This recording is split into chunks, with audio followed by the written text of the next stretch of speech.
Hello, friends. Welcome to Nexus, a smart buildings technology podcast for smart humans. I'm your host, James Dice. If we haven't met before, I write a weekly newsletter on this same topic. It's also called Nexus. Each week, I share what I've learned, my opinions, and what I'm excited about in the quickly evolving world of intelligent buildings. Readers have called Nexus the best way to stay up to date on the future of this industry without all the marketing fluff. You can check it out and subscribe at nexus.substack.com or click the link in the show notes. Since starting the Nexus newsletter, many of you have reached out to me wanting to talk shop, and we have. After a few weeks of those wonderful conversations, I realized I needed to record and share them with our growing community. So here we are. The Nexus podcast is born. This is our chance to explore and learn with the brightest in our industry together.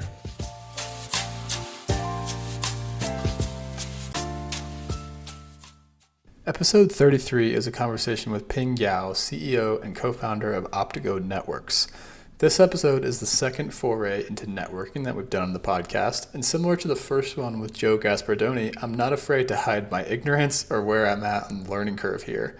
Ping doesn't disappoint with his answers to my questions. He has some great ones, especially with IT versus OT and insights around BACnet that help me wrap my head around where things are moving on the networking level of smart buildings. All right, Ping, welcome to the show. Thanks for taking the time. Can you start by introducing yourself for us? Sure. Thank you, James, for having me. My name is Ping. I am co-founder and CEO of a company called Optigo Networks, based here in Vancouver, Canada. Awesome. Cool. So we're going to dive into a lot today. I'm excited. So can you take us through pre-Optigo? Tell us about your career first and how you kind of got into starting Optigo. Sure. I grew up in Montreal and went to university at Queen's University in Ontario, Canada. From there, I studied mathematics and engineering, kind of got put into semiconductors design. This is in the mid-90s. When I graduated, I got a job with a semiconductor company here in Vancouver, Canada, that specialized in networking chips. So I spent 12 years with this company called PMC designing, developing, helping customers implement these networking chips, primarily ATM, Ethernet, SONET. These are our core networking technologies. Our customers were the OEM, the vendors that made boxes for the telcos. So the Verizon, the AT&Ts of the world, China Telecom to NTT in Japan, France Telecom, Orange Telecom, so on. These were our customers' customers. So I was networking right off of graduation, got to learn the bits and bytes, and actually in this case were the CMOS, the NMOS, PMOS inside the chip that made networking in the world work. Got fascinated by just this idea that the whole world was connected in this digital fabric and became super interested in how networking worked and continued to guide my career and still is today. In 2010-ish, there was a big growth in technology called machine-to-machine, which today basically translated into the IoT, the Internet of Things. Machine-to-machine was more in the industrial world.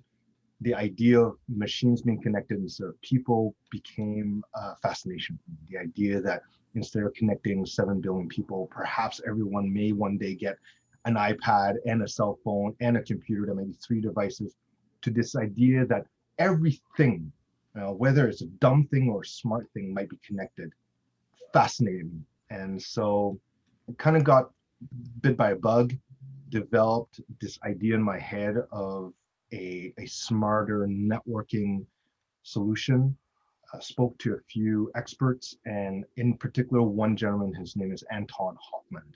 He wrote a paper for Realcomm, actually, talking about a dual network, dual core network for banking in Bahrain using optical networking. I got super fascinated because that was exactly what I wanted to focus on. Okay. Reached out to him, and at first I was looking at the IT space. How do we revamp the way we do networks, smarter, cheaper, easier to use for connecting cell phones and desktops and Wi-Fi access point? Right away, Anton said, forget that space. You got to look at the space called smart buildings. Okay. Smart buildings. So what are we talking about? In 2012, went to my first Realcomm. Got to meet incredible people from the leaders at Realcomm to incredible CIOs and other leaders in the industry, lots of our friends between you and I. Mm-hmm.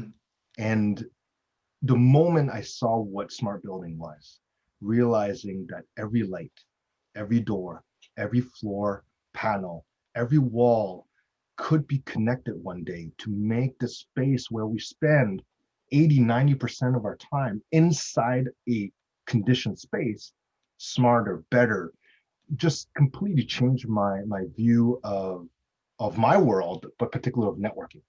And so that's kind of the birth of Optigo Networks. We came back. I was super excited about bringing to this market an enabler to allow technology to be connected in a smarter way.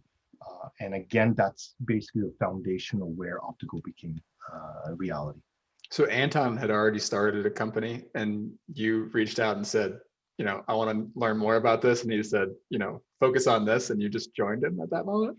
No, actually, Anton was the CIO of a bank in Bahrain. They were building a brand new bank headquarters, oh, understanding. Okay. And they wanted, I think they were the backers of a technology company and they wanted to use their technology. So they ended up using optical networking inside a building, which at that time was unheard of. There may be some fiber optics really just in the backbone. They use fiber optics right up to the desks. And so he wrote a paper around that. That was the general premise at the very, very beginning of Optigo Networks was to bring fiber all the way to the end pipe to reduce the amount of space, the amount of complexity, provide more bandwidth. That was the general idea. So I reached out to him. Again, he had just left the bank at that point to start his own consulting company. And I said, this article you wrote, I'd love to hear more. He, on his own dime, flew from Austria to Vancouver, met with my partner and I in our little apartment and just brainstorm for 3 days on this idea of revamping this world. Wow. So he's one of our advisors. He was one of the very, very first advisor and supporter to what is now Optigo Networks. Got it. Yeah, my question there reveals my ignorance around networks. So Optigo is a type of network? Is that what you're saying? So optical, so the word Optigo comes from the word, we just use a sound of optical, like fiber optic. I see, okay. And we just replace the CAL with GO. But optical network is just fiber optics in networks. Okay. Everyone that listens to this knows I'm not afraid to look dumb. So I know, and that's the important thing here is we have to continuously learn. Yeah, for sure. Cool. Well, that's a fascinating history. Thank you. Yeah. So yeah, that would have been like smart buildings were just becoming a thing, and how far we've come, I guess, since then. Oh my goodness. Yeah, and we still have so much to go. Yeah. So and we're the babies of this industry. Yeah, for sure. Yeah, I'm very aware. I get a lot of notes and emails like we were talking about this 30 years ago, just to let you know. It's like I'm sorry, I'm just bringing it up again. My bad. So I have an episode coming. By the time this airs, it will have already aired. It is a mashup of everyone answering this question on the from past podcasts. So this is my favorite question, which is, why is technology in our buildings so far behind technology, say in our pockets or in other areas? And I'd love to, I'm sure you have a unique answer. So what do you think the reason we're behind is? Honestly, I don't think my answer will be much different than most, but it's because the building industry came from brick and mortar, right? It came from pouring cement, rebar, looking at window technology, looking at better paint, better wall material, colliding with technology. It's a completely different world. The folks in our industry are very, very smart folks, but they're not looking at data, digital data. They're not looking at integration from a technology standpoint. They're looking at structure. Yeah. Right? Building has to stand. It has to stand for 50 years. I think it's that history of where it came from, number one. Number two, inherently the technology, and when I say technology, I mean cement, rebar, I mean pouring concrete, the way we put up walls, which has tremendous investment going into. But this technology is designed to stand for 50 years. Yeah. Buildings are designed at their total cost of ownership is estimated over 50 years. You're not looking at replacing a cell phone, and it's not the same scale. We replace a cell phone on average every 2 years. You're not replacing buildings every 2 years. So So those two things, I think, one is the history of where it came from. It came from brick and mortar. Again, very smart folks, but their focus was long-standing technology, coupled with the fact that, again, their schedules were very different. Totally. So our industry has to collide with this fast-changing, fast-paced digital technology.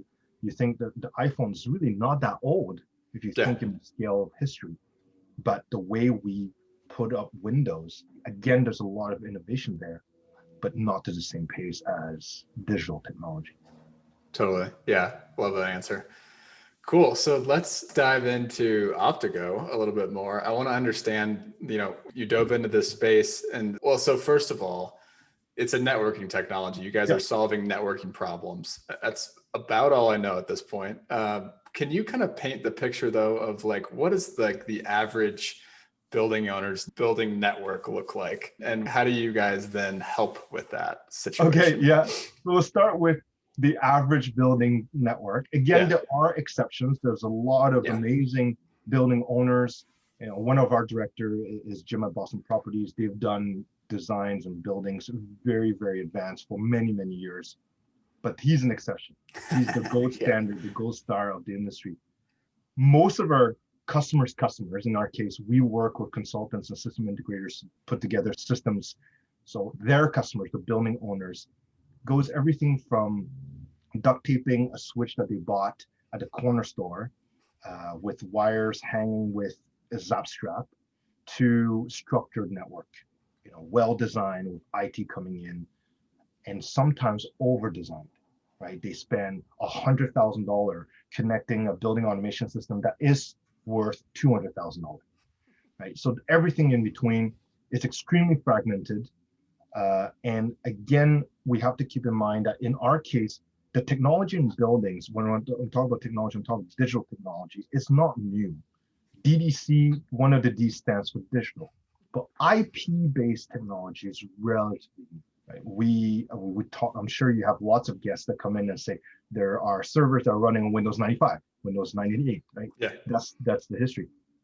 So digital technology, the way we collect data and put into a data lake and process that, perhaps with some big data technology or machine learning, that's very new in our industry. Mm-hmm. So these systems are a mishmash. I wouldn't even say siloed. It's throwing spaghetti at a wall, and if it sticks, let's just put some duct tape on it and keep it there. It goes from that to, again, very over-designed structured networks, because IT was called in, said, I heard that I need something called an IP address. That's clearly an IT function. Please come help me. IT comes in and says, well, these are the best practices for IT. We're going to do it this way. So very, very strong systems, very, very good systems, but maybe over-designed, over-performance for the need of it. Okay. Yeah. So big, broad, wide spectrum, just like any other, facet of a building that you just come across so much diversity. You can't make a whole lot of assumptions about our industry.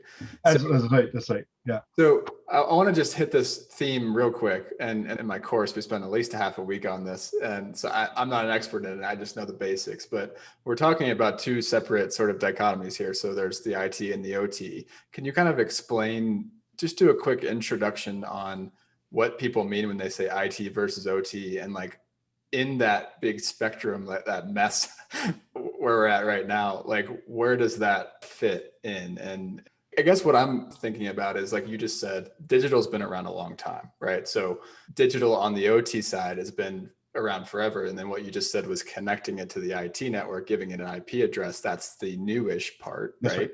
So can you kind of explain and give people an intro to those two different worlds, I guess? Sure. So first of all, let me just say that obviously everything I'm saying here is generalizing. Realize that it probably only covers slightly more than majority by saying these statements, and especially every day people are learning more and are more progress in the industry, so the generalization becomes less and less true. Okay. So I just want to put that out there, because often when we make statements like these, people are like, well, no, but this project we did that. Yes, there are amazing projects out there to point to, but to generalize, the way I define IT versus OT, IT is a function responsibility of creating a system for communicating between people. Okay, so you and I right now are on this video chat. We are communicating one person to another person. That's riding over a IT responsibility. OT is connecting machines, and in our industry, we're going to focus OT in the building, right? So we're not talking about transportation or healthcare OT or industrial OT. We're going to focus on the smart building, commercial building OT. It's a communication between machines. And these are sometimes very, very advanced machines, and sometimes very, very dumb machines. And a dumb machine can be as simple as a sensor, right? All it does is collect pressure, or all it does is collect temperature, all the way to very, very advanced systems. But this is a function of creating a system to allow these machines to communicate between them. Very different type of data, very different behavior, and very different priorities. Between you and I, if we knew someone else could listen onto this that we don't want to, although we're doing a podcast here, so the more you have people listening, the better it is, obviously.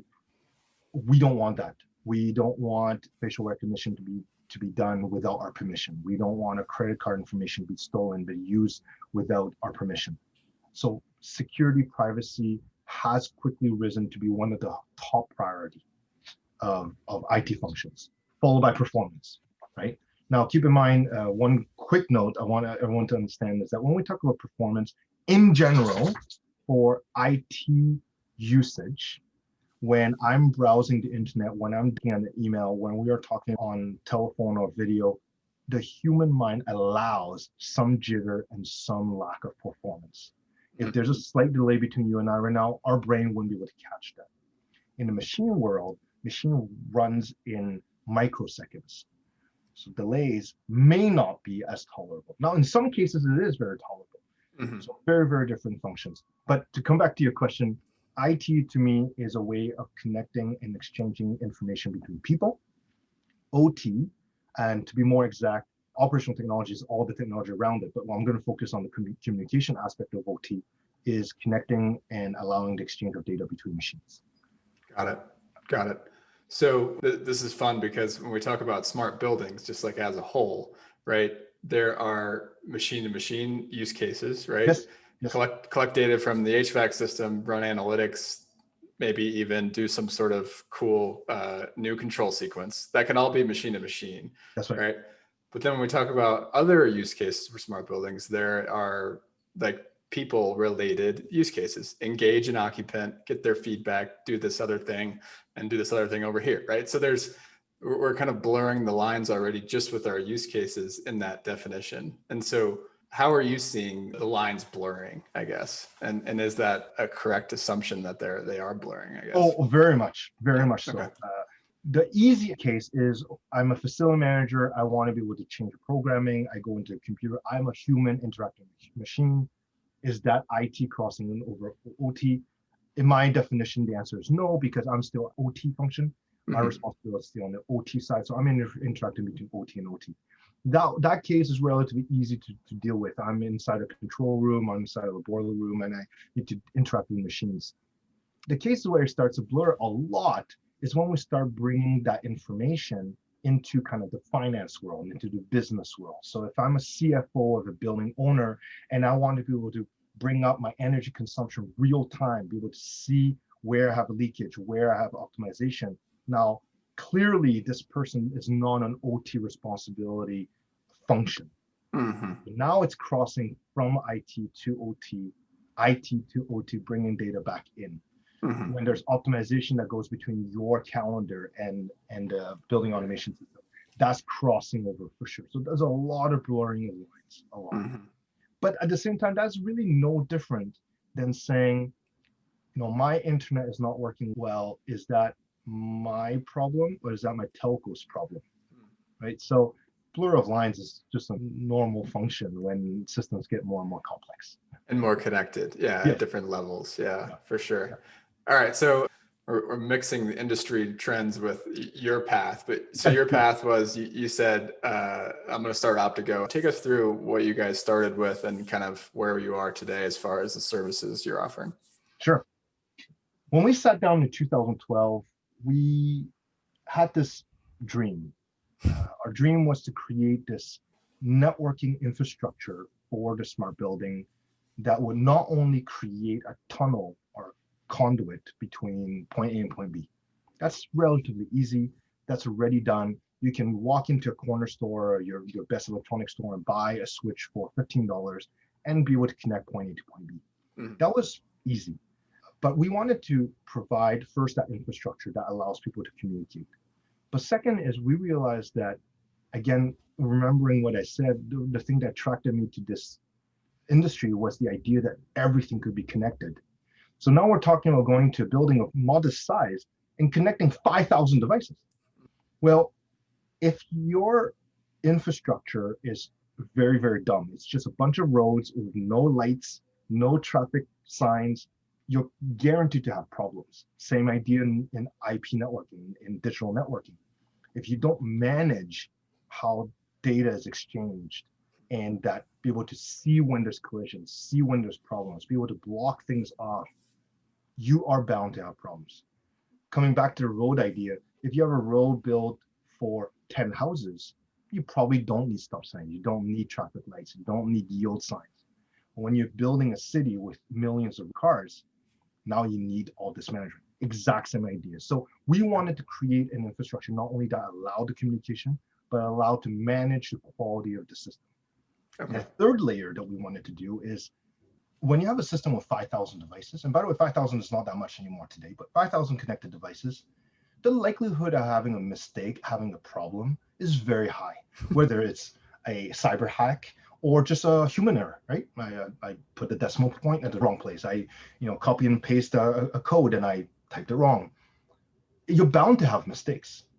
So how can we find these mistakes when you have 5,000 devices? It really is finding that needle in a haystack kind of problem.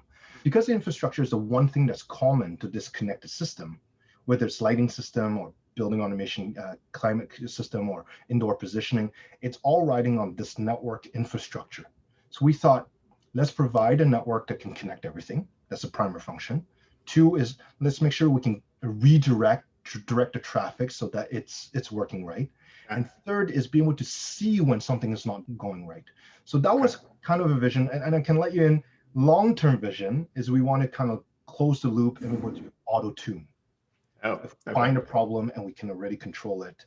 Let's automatically redirect some traffic. We're not there. We're nowhere close to that. I can tell you that. But that was where we started. So we started in the early years providing an infrastructure, network switches and routers, so people can connect their VAVs, their servers, their security cameras, their energy meters, and be able to manage it fairly easily. Okay. One big aspect we look at is understanding the skills, understanding the priorities, understanding the ownership of our customers, which we'll talk later.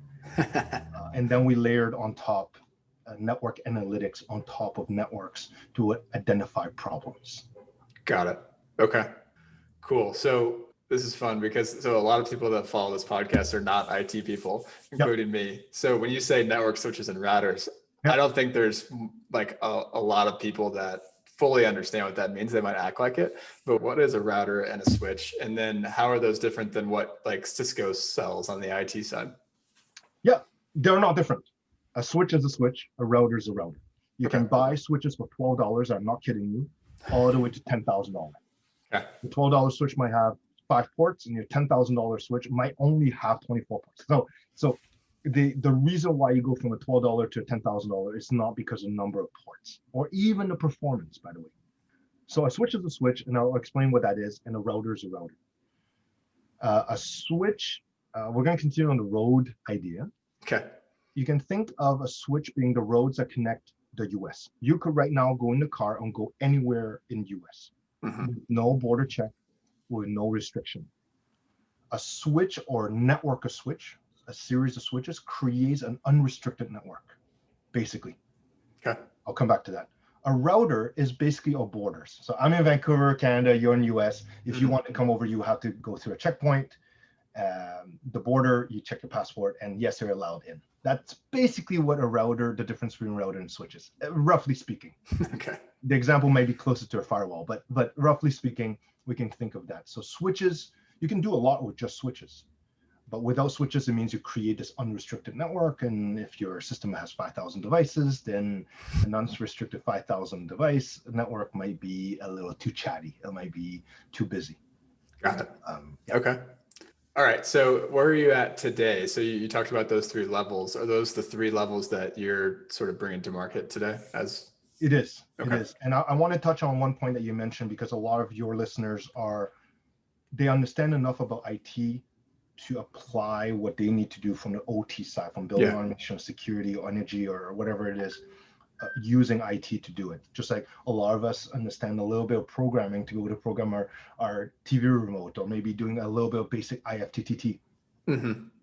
That is probably the single most important attribute that we look at on going to market. So as I said, a network switch is a network switch, a network router is a network router.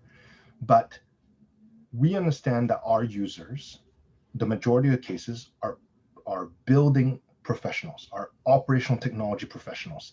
They understand air pressure, they understand angle of camera, they understand lumens, they understand that stuff. When it comes to IP address, MAC address, multicast, proxy of ARP, that's getting a little bit outside of their grasp. Okay.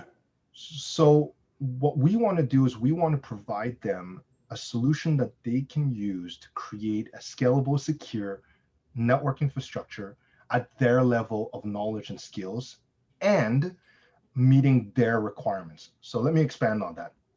If you buy a mid-range commercial level or enterprise grade network switch because you need to manage it, as I said, you want to restrict certain things, you're likely to be having to learn about command line interface or very complicated approaches to set up very basic network functions. One very basic network function is I'm only allowing this thermostat that's connected to that port to communicate, nothing else.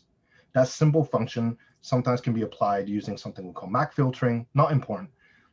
But if I gave you an IT grade switch, it would likely take you a couple of days to figure it out, and then a couple minutes once you figure it out to apply it. Wow. Okay. What we try to do, we bring simplicity to our industry. We're saying that function is important, so we're going to do all the complexity underneath the hood, and we're going to give you an easy button, basically. Got it. Okay. So we help our customers by creating scalable and secure networks with a very, very easy approach. I will tell you that a lot of our business model was taken and modeling the iPod and iTunes. Okay. I love to say that story. I don't know how old you are, but I remember when MP3 players first came out in the early 2000s, be able to get free of CDs was magical. But these MP3 players would take, you would have to rip the music off the CD, encode it, load it. It could only take 32 megs, 5 songs. It was quite complex. You were only targeting the hobbyists and the experts, the people who were comfortable with computers. Yeah, I had a Walkman, but then I didn't take that step. I just went straight from there to the first iPod. And 95% of the world did that, probably higher than that, including my dad. iTunes came out, and my dad thought it was the most magical thing. And he downloaded every Elvis song there was. We paid a lot of money, but it was instantaneous. You knew what you wanted to do, and it appeared in your ears. That music was in your ears without having to learn all this complex thing. Same thing here. If I'm a project manager for a lighting control system, I know that I need to assign IP addresses to these, and I know that because my customer, the engineer or the building owner said, well, we have to secure these, I know I need to do that. So how do I do it? We provide you an interface that makes it much, much, much easier to do. One. The second thing we do is we focus on this industry, so we understand the protocols that are happening in this industry. In particular, BACnet, we're not going to dive into that, but when we say to identify problems in the network, our software is called Visual BACnet, is to look at BACnet issues. Okay. Which from an IT point of view, BACnet is just another protocol. They can't dive into it. They don't understand what a BBMD is and so on. So to answer your original question, we do have now network switches and routers. We have the network management software to make it easier for you to manage and create and maintain these systems for your owners, for your customers for 10, 15, 20 years. And then we also have this network analytics to be able to identify problems in your system at the network level. Got it. Fascinating. So it's like sort of like taking some IT concepts and making them easy for people that know about HVAC, for 100%. Instance. to implement them. Got Exactly. it. That's Okay. exactly correct. That's exactly Okay. correct. That helps me. Understanding their language, understanding what they know, what they don't, understand where they buy from, right? So the sourcing channel where they buy from, be able to have our products available through their channel, and also partnering with, our Trillium Jace and partnering with Distech and Allerton. These are the brands are used in this industry, and it's not IBM. I'm sorry to IBM if they're listening, but there may be on the energy analytics side, there may be some stuff, but when it comes to the interconnect the system, it's the Johnson Controls, the Siemens, the Honeywell that play in that space. Got it. So your clients are contractors and Yes. distributors. Correct. Okay. Correct. Cool. Yep. Okay. All right. I do want to nerd out on BACnet just a little bit. Sure. So there's lots of people that listen to this that are in that world as well. So is there like a top 3 list, a top 5 list of the ways that BACnet networks get effed up that you guys find? Sure. I think I could come up with it off the top of my head. Yeah. I think the important thing to first understand is there may be a lot of arguments against BACnet. There are weaknesses and there are problems with BACnet, but the reality is BACnet is the protocol of choice of our industry for building automation at this moment. It's not going to go anywhere. So without diving into it, it's the same story as beta versus VHS. It's the same story as HD DVD versus Blu-ray. The same story as Ethernet versus ATM. Anyone who's listens there, if you want to look it up. If you want more questions, reach out to me. But these are all stories where the superior technology lost to the more popular technology. Okay, so all 3 that I mentioned there, the superior technology, the technology could do more, maybe more effectively, efficiently, lost to the more popular technology. Okay, but BACnet is used in about 80% of new deployment in building automation uses BACnet. Our understanding is close to about 65% of smart building automation systems use BACnet today. They're not all over IT or IP to be exact. Okay, they're all digital, but they may not be IT grade technology protocols. Right. BACnet, put in short, is just a language that allows 2 machines to talk to each other. Be able to say, what's the temperature? Are you on, you off? If you're not on, please turn on. It's basically that simple. Okay, it's just a language. The top 3 problems in BACnet. Problem number 1 would be that BACnet is designed with a broadcast in mind. Again, there are ways to not do this, but let me put it in simple terms. When a thermostat detects a change in temperature, it sends the whole world, my temperature is 21 degrees or 79 degrees. It sends the entire world, even though only one other device really cares about it. Right. So if you go into a building with 1,000 thermostats and they're all reporting a change in temperature every 15 seconds, well, you have a lot of broadcasting, a lot of noise on the network. So that's the number 1 problem. And when the systems are small, if we're in a room of 10 people and we're all shouting at each other, we probably could have a conversation. It'd be difficult, but we could have a conversation. But you put yourself in an auditorium and with 1,000 people, we all talk at the same time, that wouldn't work. Same idea here. So BACnet systems, they kind of work, and then after the other kind of fall off a cliff. Number 1 problem is the amount of broadcast. The number 2 problem, which is more of a human problem, is that because BACnet is an open protocol, it allows interoperability. So if I'm a building owner, I'm a university, a pharma, an airport, I don't have to lock myself down to one vendor, which is a beautiful thing in business. So I'm going to say, okay, you know what? I'm going to use this company for that part. I'm going to use that company for this part. But I want all of you to talk to each other because I want to have it on this pretty dashboard to be able to see everything. I want to use my one front end to be able to program everything. So you have multiple vendors coming in, putting in their things. They do all talk to each other. But then, James comes in, he puts in a device, variable air volume, a duct basically, and you're going to call it device 123. And then me, Ping, I come in tomorrow and I put in a VAV, or variable air volume, in the next room next to you. And wow, I'm also going to call it 123. Right? It's not your fault. It's not my fault. But now you go in the system, you say, hey, 123, are you on? And they both reply. 2 responses. Two responses. So big problem. You don't know which one you can control.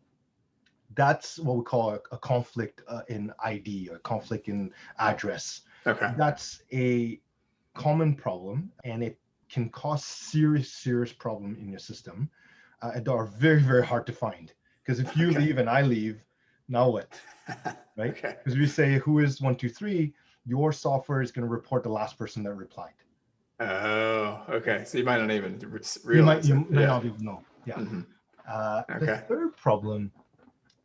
third problem would be, well, because BACnet's been around since the 80s, thanks to fantastic guys in northeastern US, BACnet started as a non-IP protocol. So the transition from, and it's over what we call MSTP, as a two-wire, but not IP, fairly low performance, but used a lot and very, very good technology. But now that transition to IP. So unless you go to a brand new building, the majority of the buildings, the 2 million commercial buildings we have in the US, the majority of them will be a mismatch of it. You have some old stuff, some new things, and then that transition from one to the other sometimes gets pretty cumbersome. Yeah. The way I've seen that is I'll go into a building and you might have, and I've done a lot of just like collecting data for analytics, right? Yes. So you go into a building and you see, okay, I have newer supervisory controllers. They're on the IP network. And then everything underneath them is just like a mishmash of like, we did this network in 1994 and we did this network in 97. And it's just like, yeah, it's a mess underneath. That's right. Actually, I would add one thing that to just continue what you just said there. The trend of analytics. I'm going to call it environmental analytics, but energy analytics, or your old employers. Mm-hmm. It's a very, very powerful concept to be able to identify areas that could be optimized. Yeah. But all of these technologies put more strain on the system. Right? You went in, you applied, and you want to collect data.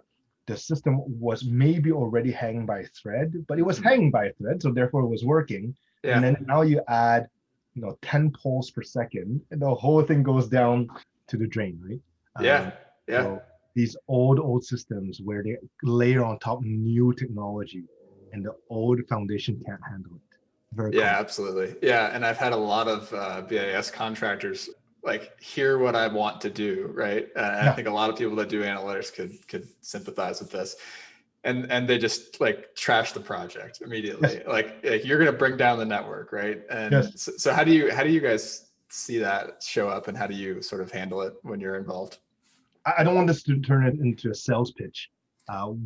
If it's a BACnet system, we recommend they try our product, Visual BACnet, get a sense of the quality of the network. Mm-hmm. If the network is hanging by thread, well, before you go and apply some energy analytics, let's bring a little bit of margin. Let's make your system a little less chatty, make more room for the added strain that we're going to add on top of it. And then when you do apply it, let's just analyze it again, make sure that it's working right, that you didn't suddenly add some polls and it looks like it's working, but you just delayed everything by 10 seconds. Yeah. So that graphics that the engineer is looking at is always reading things from like 5 minutes ago, especially in data center. That would be a big no-no. You don't want to do that. Yeah. I think a lot of people are out there like, well, I'll throw in my gateway and I'll do some polling, and if nothing breaks, I'm good. And then maybe I'll increase the pace of the polling, or decrease the interval if nothing breaks, and I'll just keep seeing if I cause problems. Yeah, and I'll give you a fun story if you want to geek out. We often hear the story of, well, the system wasn't that performant, so we replaced all our switches from 10 megabit per second to 100 megabit per second, or gigabit per second switches. Okay. Let me give you the analogy of the road. That would be the same thing as saying, I'm going to fix my traffic problem by making my lanes wider up to that intersection, right? Yeah, right. So you get to the problem faster. So again, it's a very complex problem, but if a network feels slow, increasing the performance of the network may not be the answer.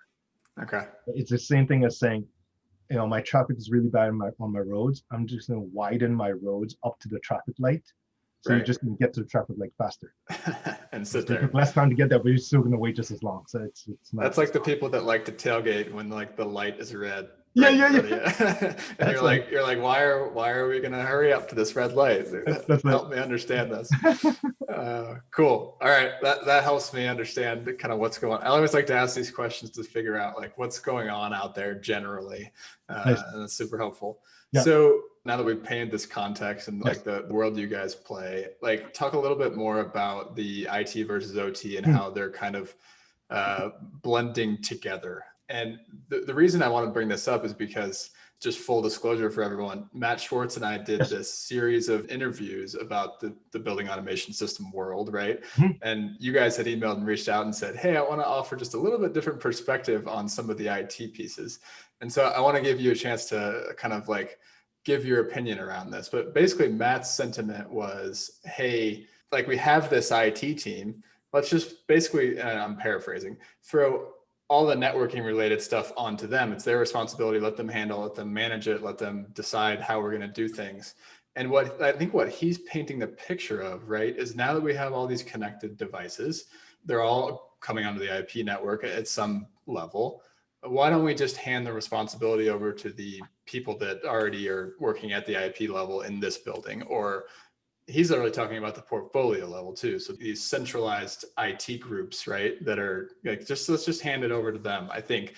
And maybe he'll respond at some point and say I'm paraphrasing wrong. But what would you say to the people that are saying, why are we keeping things separate right now? Yeah. First of all, I think it's important that we don't look at it as IT versus OT, but more in the world of IT and OT, right? Okay. That blur line and understanding the two sides to make the right decision. So I would say, and full disclosure, we are a big supporter. We encourage people to separate OT, separate the network, OT, and then create connection between the two. Okay, so like intentional connection. Yeah. So we're not saying air gap. We're saying you create two systems and you create a bridge between them and you monitor that bridge. You watch that bridge, you build extra firewalls on that bridge. That's what we encourage to do. But let me back up and explain why our view is that way. First of all, it's not a technology question. It's not a performance problem. It's a people problem. Okay. If a new building is being built, okay, let's use that as an example, and the owner says, I want my system, my OT system, security cameras, lighting, elevators, indoor positioning, to be on my IT network, fantastic. The simple question to ask is IT going to be now responsible for the construction phase and all the responsibilities of OT? If the IT director, VP, CIO says, yes, I will take on understanding what a BBMD is, understanding what a VAV is, understanding that my updates to my building automation system might happen on Black Friday and not on Monday, then fantastic. That's amazing. If an expert in information technology with the background, the expertise of privacy, cybersecurity, networking, virtual machines, all that stuff is willing to take on the responsibility of all the infrastructure of OT, amazing. And you should take that opportunity. So let me repeat that. If you're a contractor, for example, you've been tasked to build a building automation system, and now you need 100 drops, network drops. And the CIO says, I will support you. I understand that you need to install this before my team is even present. I understand that I will support you so that when I update my Windows servers, I will notify you, and it may not happen when I want it to happen. I will support you when that Black Friday program update needs to happen, even though my team is offline. If the answer is yes, pick them up on the offer. You will save a lot of headache, you will save a lot of cost. But if the answer is, whoa, hold on, you're saying that I cannot update your Windows server when I want to update it? You're saying that you need 1,000 IP addresses and I'm only giving you a pool of 256? You're saying that you need a network drop on the rooftop? You're saying that you need the system to be operational before I even move in? I cannot do that. Then the consideration of having a dedicated OT network that an OT professional can manage, operate, design with the help of the IT counterpart now makes more sense.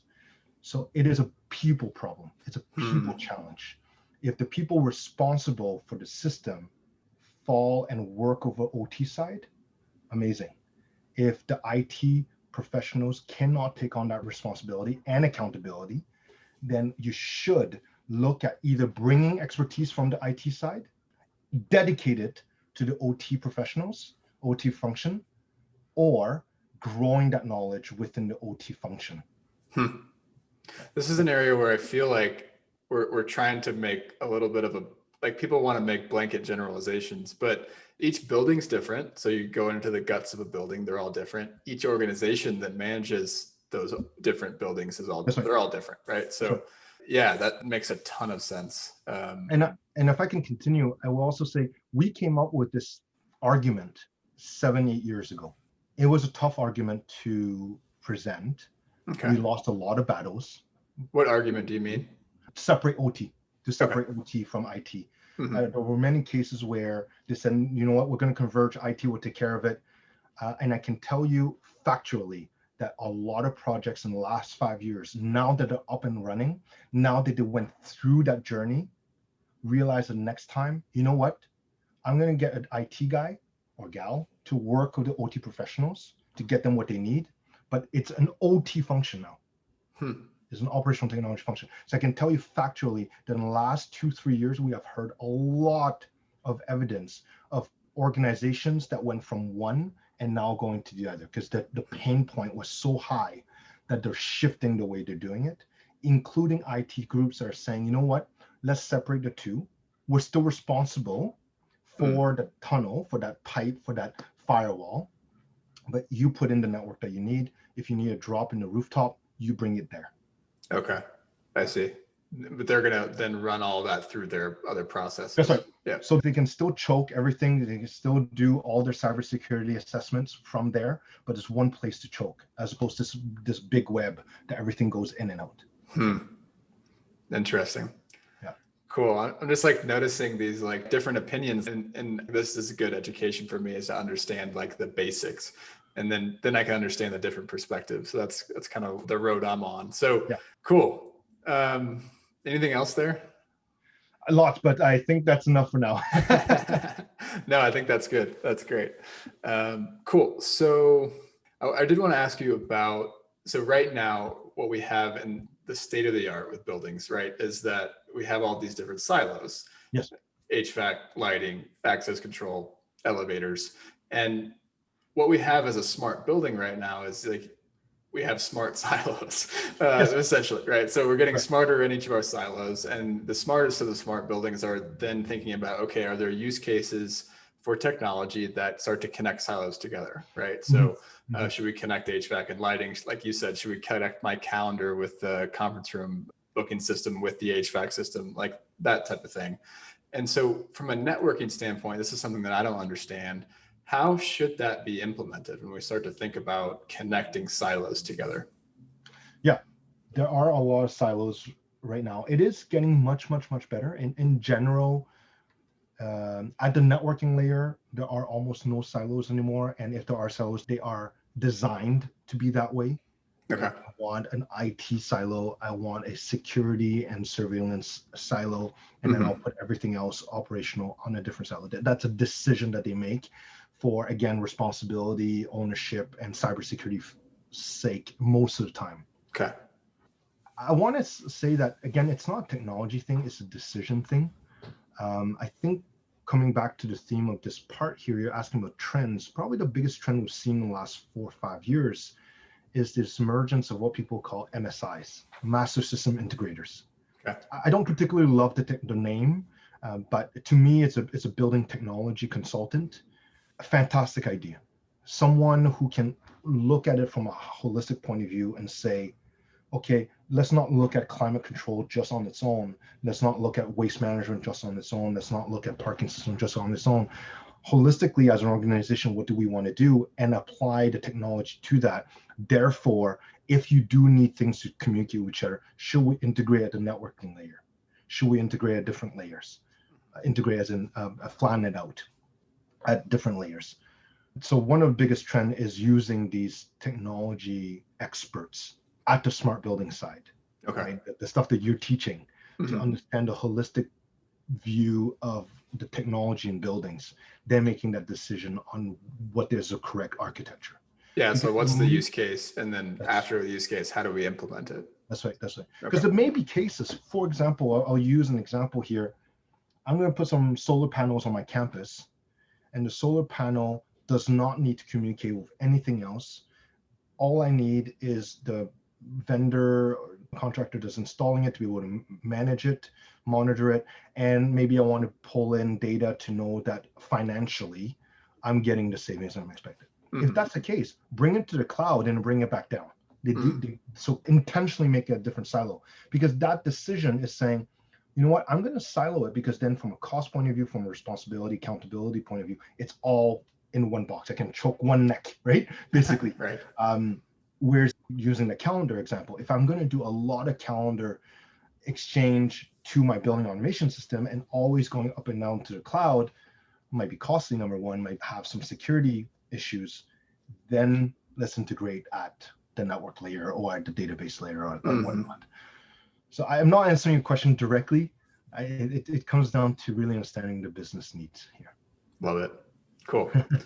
So we talked a little bit before we started hitting record about the course. I know this is something you're super passionate about too. So what we need, in my opinion, is people that understand these different silos, right? So we have very, very siloed people as well in our industry. And what we talked about before is like we also need building owners to start to understand some of this stuff. It's very complicated, and like you said, someone's neck to choke. Well, we also need some generalist skills as well. So that's like one area of education I think is needed, right? What are your thoughts around like where can we go as far as closing these like skills gaps in our industry? Yeah, we talked about this right before starting. I think one of the most important thing as an industry that we need to focus on is everything education. Is every owner of every business, whether you're a building owner, you're a consultant, engineer, contractor, vendor, we need to spend more dollars on educating our staff.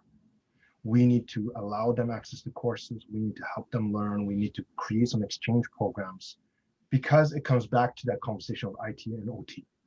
If we are hoping that IT will take over OT, then this industry might go away. The alternative is we teach the knowledge necessary in OT to have that basic IT function. Hmm. Let me back up a little bit. When you go to school, we take mathematics. And mathematics is so important now that no matter what track you take in university, there's some basic mathematics, Right. right? Whether you go in economics or teaching, education, or whether you go in finance, whether you go in programming, software engineering, there's some level of mathematics. Same idea here. Hmm. I don't think we need an IT expert in every organization. I'm talking about small organizations that understands everything from VMs to OS updates and SAML. And I'm throwing names because I'm expecting people not to understand these things. Mhm. But we do need everyone to have that basic knowledge of IT. We need everyone to have that basic knowledge of finance. We need everyone to have basic knowledge of programming. In today's world, everything has some level of programming. Right.